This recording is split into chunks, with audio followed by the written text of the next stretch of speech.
Pamiętacie takie auta jak Renault Safran, Renault 25, jeszcze wcześniej Ford Scorpio czy Peugeot 605 i zauważyliście, że nie ma ich na drogach? No właśnie, te auta zniknęły na dobre, marki popularne przestały je produkować i pytanie brzmi dlaczego? Bo segment E jest już domeną tylko i wyłącznie marek premium, czyli BMW, Mercedesa czy Audi. I w dzisiejszym materiale Classic Auto poopowiadam o tym, dlaczego te auta zniknęły, co się stało na rynku, że marki takie jak Ford, Renault czy Opel przestały produkować te modele. Zapraszamy na materiał.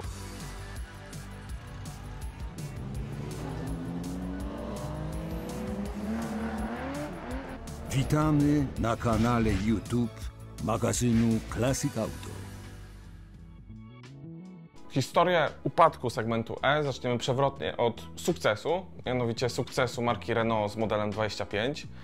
Model ten był produkowany od 1984 roku do 1992. Był sprzedany w niemal 800 tysiącach egzemplarzy, co jak na ten segment aut luksusowych, jest nie lada wynikiem, więc to już pokazuje, że był to sukces francuskiej marki. Natomiast poopowiadam trochę o przyczynach tego sukcesu. Po pierwsze, samochód miał wszystkie cechy, które w tym segmencie miały znaczenie. Po pierwsze, był bardzo komfortowym samochodem, co cechowało wtedy samochody marki Renault, szczególnie z tego segmentu, na przykład poprzednika, czyli Renault 30. Po drugie, nietypowe jak na lata 80. wyposażenie typu komputer pokładowy, co zwiększało tylko desire to have, mówiąc angielska, czyli pożądanie po prostu wśród klientów. A po drugie, ten samochód był po prostu bardzo ładny i właśnie tym wyposażeniem mógł konkurować z niemieckimi konkurentami. Zatem nie dziwota, że aż 800 tysięcy egzemplarzy zostało sprzedane aż do 1992 roku, kiedy to następca, czyli model Safran, wszedł na rynek.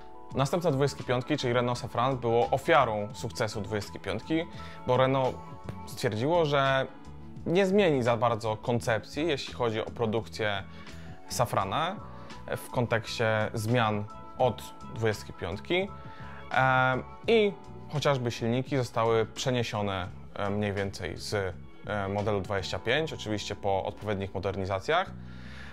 Zmieniono też tylne zawieszenie na wielowahaczowe, a także zmieniono umieszczenie silnika, znaczy rozmieszczenie silnika. Silnik w Safranie był już poprzecznie, kiedy w 25 był wzdłużnie. Niestety Renault Safran miało kilka problemów. Po pierwsze, stylistyka nie porwała klientów, ani też dziennikarzy motoryzacyjnych, którzy opisywali, że stylistyka jest miałka i nudna. Renault Safran nie było też tak komfortowe jak 25, więc nie przejawiało tych samych cech, co model, który odniósł sukces w latach 80. I tak naprawdę nawet wprowadzenie takiego trochę halo cara, jakim było Renault Safran Biturbo, nie pomogło w sprzedaży, gdyż ten model właśnie, który miał ponad 260 koni, napęd na 4 koła, był bardzo drogi. Na dzisiejsze pieniądze kosztował prawie 100 tysięcy euro, co dzisiaj 100 tysięcy euro, za 100 tysięcy euro możemy kupić dobrze wyposażoną BMW 5. Więc samochód nie zachęcał komfortem, nie zachęcał specjalnie wyglądem, nie zachęcał osiągami i nie zachęcał też ceną. I to wszystko spowodowało, że Safran nie sprzedawał się dobrze. Przez 8 lat produkcji sprzedano około 300 tysięcy sztuk, co w porównaniu do 25 było wynikiem miernym, bo 25 sprzedała się w 800 tysiącach egzemplarzy, co dobitnie mówi nam, że Safran nie był tak dużym sukcesem jak poprzednik. Co ciekawe, Safran nie zakończyło swojej rynkowej egzystencji na latach 90. i roku 2000, bo na rynku meksykańskim i Bliskiego Wschodu było sprzedawane Renault Safran. Zupełnie nieznane nam Europejczykom, ale myślę, że to jest warta wspomnienia ciekawostka. Natomiast w pierwszej dekadzie XXI wieku my, Europejczycy, ujrzeliśmy Renault Versatisa, czyli ekscentryczną próbę reanimacji segmentu pod egidą Renault. Niestety średnio udaną, ponieważ Versatis był po prostu przekombinowanym samochodem na bazie Renault Espasa. Miał odnowioną gamę silników, bo wprowadzono silnik 2.0 turbo, wprowadzono silnik 3.0 V6, nie konstrukcji PRV, tylko konstrukcji Renault Peugeot, która była dużo bardziej udana. Niestety dobrą sławę benzyn zabiły diesle, chociażby sławetne 2.2 DCi oraz wszechobecne problemy z elektroniką i elektryką, co już przekładało się na słabe wyniki rynkowe, bo te problemy pojawiały się jeszcze, kiedy samochód był w miarę nowy. Te problemy zostały naprawione po faceliftingu, natomiast wszystko to zadziałało w ten sposób, że przez 7 lat produkcji Renault Versatis sprzedano w 58 tysiącach egzemplarzy, co jest wynikiem wręcz żenującym w porównaniu z 25 i bardzo, bardzo słabym w porównaniu z poprzednikiem, czyli Safranem. Potem Renault jeszcze próbowało coś tam skórać z modelem Latitude, ale ten model był na tyle niszowy, że nie warto nawet o nim specjalnie wspominać. Z Francji przechodzimy do Niemiec, konkretnie do Opla, który stanął przed zadaniem kontynuacji sukcesu Rekorda i Senatora i w 1986 roku wprowadził model Omega A, dzisiaj znaną. Omega była samochodem dużym, dobrze wyposażonym, o szerokim wachlarzu silnikowym, bo zaczynało się od 1.8, dosyć słabym, ale niektórzy ten silnik wybierali, a gama silnikowa kończyła się na 3.0 w Omedze 3000, 3.0 rzędowej szóstce, były jeszcze do wyboru 2.0, 2.4, rzędowa szóstka 2.8, właśnie kończywszy na tym 3.0. Tak jak wspomniałem, samochód mógł być bardzo dobrze wyposażony, mógł jako jeden z niewielu samochodów mieć podgrzewane tylne siedzenia, więc oferował klientom dosyć sporo. Fakt dobrej sprzedaży został również podbity przez Halo Cara, właśnie Opla, a właściwie Lotusa, bo mówimy tutaj o Lotusie Omeze, który był pierwszym na dobrą sprawę takim super sedanem z napędem na 4 koła, z ogromnym 3,6 litrowym silnikiem turbo i z osiągami, które dzisiaj nawet robią wrażenie. Więc Omega A, mimo że już pod koniec produkcji była konstrukcją nieco przestarzałą, sprzedawała się do końca całkiem nieźle. Potem wprowadzono Omega B w 1994 roku i zmieniono kompletnie design, zresztą co będzie widać na załączonych obrazkach, bo z kanciastego nadwozia stało się bardziej opływowe. Wprowadzono też nową gamę silników, wprowadzono też pierwszy raz V6, 2,5, 3.0 i 3.2. Zostano przy tylnonapędowej architekturze, więc ten klasyczny napęd, czyli silnik z przodu, napęd na tył został. I Omega B była również sukcesem rynkowym przez 10 lat, od 1994 do 2004 roku.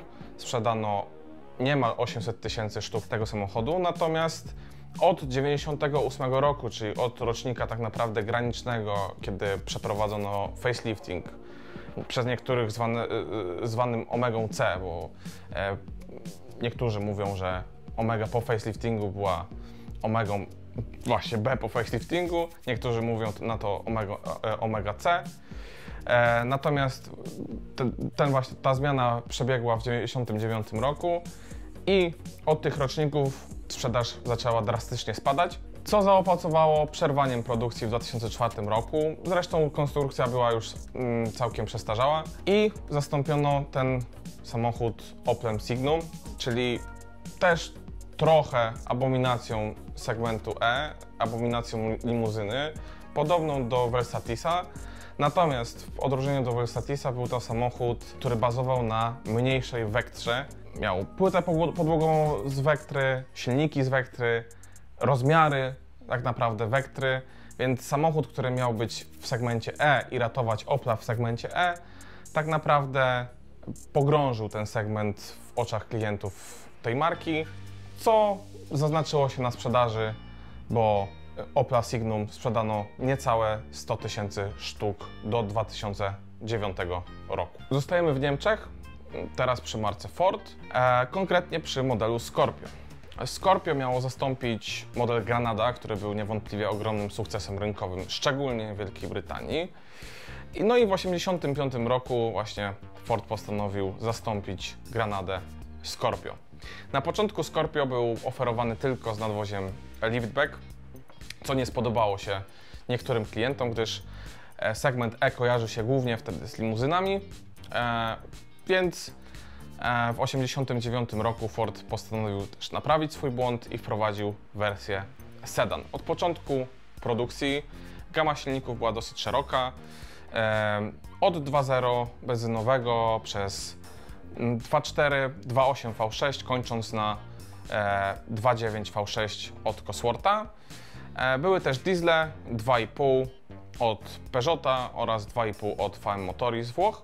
Generalnie Scorpio pierwszej generacji było samochodem całkiem udanym, dobrze przyjętym przez rynek, natomiast niektórzy narzekali na to, że nie był to samochód najlepiej wykonany.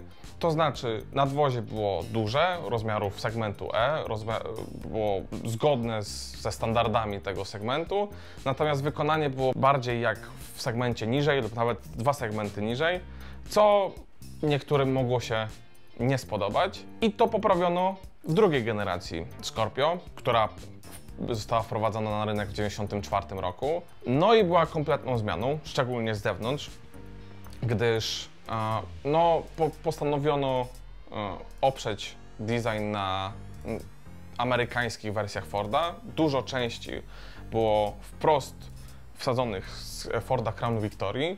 Silniki były bardzo podobne jak w Scorpio pierwszej generacji.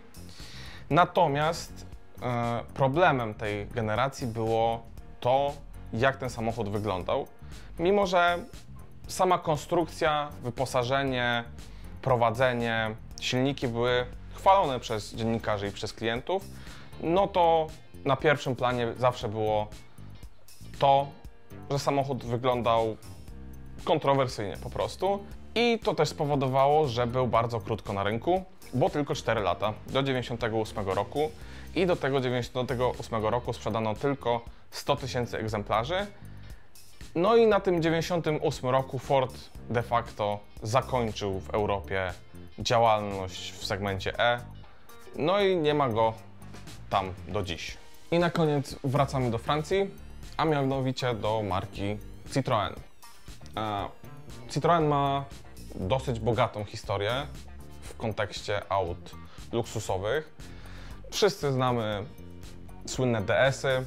Może nie wszyscy, ale dużo osób kojarzy model SM, ten ze skrętnymi lampami, z silnikiem od Maserati, dużą V6, co potem nie było taką oczywistością w marce Citroën, bo na przykład następca, no powiedzmy, tych modeli, czyli model CX, nie miał niestety V6 pod maską, nad czym klienci i rynek ubolewali. Citroën po prostu nie mógł wprowadzić V6 ze względu na problemy finansowe, więc CX był udanym samochodem, natomiast mógł być jeszcze lepszy. No i Citroën stanął przed wyzwaniem, jak pogodzić klientów i sprawić, żeby wrócili do marki Citroën w kontekście właśnie tego segmentu aut luksusowych, segmentu E. No i powstał XM, samochód, który już w latach 80. był projektowany. Na koniec lat 80. w 1989 roku został wypuszczony na rynek. Samochód projektu Studia Bertone został zaprojektowany przez Marcello Gandiniego. Samochód miał nawiązywać wyglądem właśnie do Citroena SM. No i można powiedzieć, że gdzieniegdzie nawiązuje. Natomiast samochód od początku miał swoje problemy. Po pierwsze, był to samochód za ciężki i za ciężki w kontekście gamy silnikowej, ponieważ na przykład podstawowe 2.0 wolnosące kompletnie nie radziło sobie z tym nadwoziem, tak samo jak diesle, które na początku wychodziły, czyli diesle 2.1 wolnosące i turbo diesel. Tak naprawdę tylko V6, no i powiedzmy 2.0 turbo radziły sobie z tym ciężkim nadwoziem w sposób w miarę zadowalający, natomiast to nadal były samochody wolniejsze od niemieckich konkurentów. Citroën miał też taki problem, że nie traktował tego samochodu do końca poważnie. Nie traktował tego samochodu jako okna wystawowego na rynek europejski, ponieważ chociażby zawieszenie Activa, które tak dobrze radziła sobie z Citroenem Xantią, było właśnie wprowadzone w Citroenie Xanti w samochodzie o stopień niżej, co nie wyglądało tak naprawdę poważnie, bo takie zawieszenie o takich fantastycznych właściwościach powinno najpierw znaleźć się w samochodzie klasy wyższej, którym XM niewątpliwie był, a potem powinno być wprowadzone do samochodów niższej klasy. Natomiast Citroën postanowił, że zrobi odwrotnie. No i to w połączeniu ze słabą reputacją auta przed liftingiem, bo auta przed liftingiem miało po prostu dużo problemów mechanicznych, sprawiło, że przez 11 lat sprzedało się trochę ponad 300 000 sztuk, co nawet na tamte czasy nie było wynikiem spektakularnym. Szczególnie, że rynek segmentu E był wtedy poważnym rynkiem, bo na początku lat 90. to było prawie 14% ogólnoświatowej sprzedaży. No i ta klapa XM-a trochę speszyła Citroena, no i francuska marka musiała zrobić sobie 5-letnią przerwę, bo dopiero w 2005 roku wyszedł Citroën C6. Głównie ze względu na to, że Francja nie miała żadnej reprezentatywnej limuzyny, no i prezydent Francji nie miał trochę czym jeździć. Citroën C6 był samochodem bardzo kontrowersyjnym, jeśli chodzi o wygląd. Miał też sporo wad XM-a, chociażby to, że był po prostu bardzo ciężki oraz był drogi, bo tak naprawdę konkurował cenowo ze swoimi konkurentami z Niemiec, którzy po prostu mieli lepszą reputację na tamten czas. Silniki to były 2.2 diesel, 2.7 diesel V6, 3.0 diesel V6 i 3.0 benzyna, więc też konkurencja z Niemiec miała ten wachlarz po prostu szerszy. No i to wszystko odbiło się na tym, że bardzo mało osób spojrzało w stronę C6 z chęcią i z chęcią nabycia. No i to odzwierciedliło się na liczbach, które zatrzymały się w 2012 roku na 23 000 egzemplarzy, co jest wynikiem bardzo, bardzo słabym. Podsumowując, jakie były przyczyny upadku segmentu E pośród marek popularnych? Moim zdaniem przyczyn jest kilka. Po pierwsze, te samochody konstrukcyjnie po prostu nie dorastały do samochodów marek premium typu BMW czy Mercedes. No i odzwierciedleniem tego jest chociażby ich pozycja na rynku samochodów klasycznych, ponieważ stare BMW 5 czy Mercedesy klasy E dzisiaj sprzedają się po godziwych pieniądzach, szczególnie w dobrym stanie, natomiast nawet zachowane w świetnym stanie samochody marek popularnych typu Ford, na przykład Ford Scorpio, sprzedają się za śmieszne pieniądze dzisiaj, co no, jest jakimś tam odzwierciedleniem tego, że te samochody po prostu nie są tak dobre jak ich konkurenci z marek premium. Po drugie, wachlarz silników.